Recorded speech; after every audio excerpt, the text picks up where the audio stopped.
Rangers sense history in the most unexpected European final in a decade. There's a storm heading towards Seville. One way or another, Rangers fans will descend upon the south of Spain in droves and will be met by an Eintracht Frankfurt contingent that will likely match their number.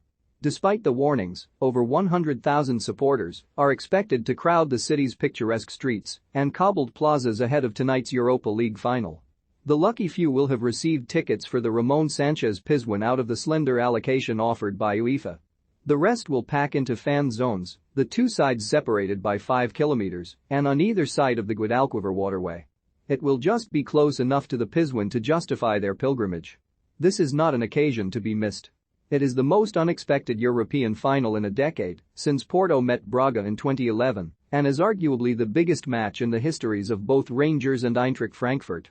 Villarreal's victory over Manchester United last season aside, in recent years the Europa League has been routinely won by cast-offs from the Champions League, an underperforming member of the European super clubs, Seville. This lineup breaks that pattern and is one that could not have been predicted 2 months ago, let alone at the start of the season.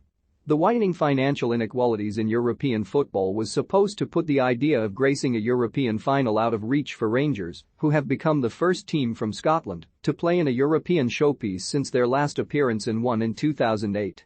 Eintracht finished in the bottom half of the Bundesliga this season, but have outperformed top 4 clubs in Borussia Dortmund, RB Leipzig and Bayer Leverkusen, while eliminating Barcelona and ending West Ham's run.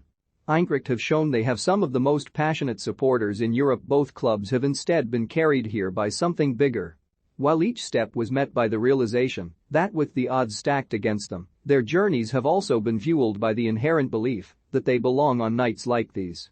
Both Rangers and Eintracht will carry themselves like European royalty when they arrive in Seville, but they will not take it for granted.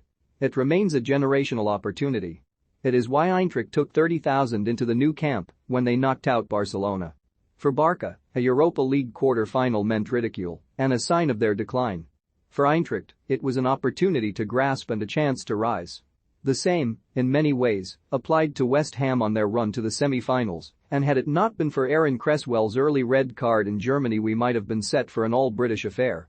Those West Ham supporters who travelled in hope were certainly impressed by the atmosphere at the Old Stadium, but the feedback Rangers fans have received on Eintracht from a football perspective has been less flattering. They believe the Bundesliga side are beatable, and Rangers will head into the final with nothing to fear after knocking out Dortmund and Leipzig so far.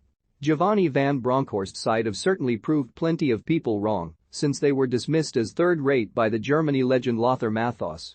Van Bronckhorst has done an excellent job since taking over from Steven Gerrard. His first match in charge was a must-win game against Sparta Prague in November.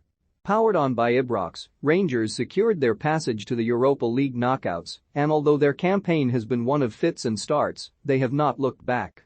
A Europa League final would also eclipse Celtic's achievement of reclaiming their Premiership title this season. Van Bronckhorst can lead Rangers to their first European trophy in 50 years. Rangers will miss home advantage in Seville, but in Van Bronckhorst on the sidelines they have a calming influence who has played in the biggest games and seen it all before. The Dutchman has shown tactical versatility, particularly in matching up with RB Leipzig's 3-4-3 system in the semi-finals, and it will be required once more against a Eintracht side who also operate in that formation. Rangers are more open and less rigid under Van Bronckhorst than they were under Gerrard, and once more big shifts will be required from the likes of Glenn Kamara, Ryan Jack, John Lundstrom and Calvin Bassey to close the spaces that appear. Goals remain a concern and Rangers are once again hoping that striker Kemar Roofe will be able to return, with Alfredo Morelos out for the season. Their captain, James Tavernier, who is remarkably the leading scorer in this season's Europa League from right back, carries their biggest threat, and his battle with opposite wing-back Filip Kostic, Eintracht's hero in the new camp, is set to be key. Tavernier is the Europa League's top scorer with 7 goals this season. It could be a historic evening for Rangers, but the club are also desperate for it to pass without detracting incidents.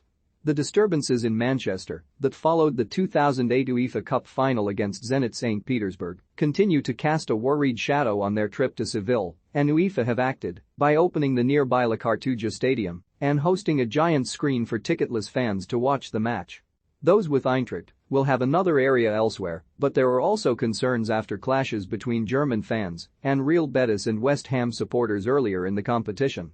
There is apprehension Earlier this week, the former Rangers manager Graham Souness appeared on social media looking like a stern head of six ahead of a trip to the Science Museum.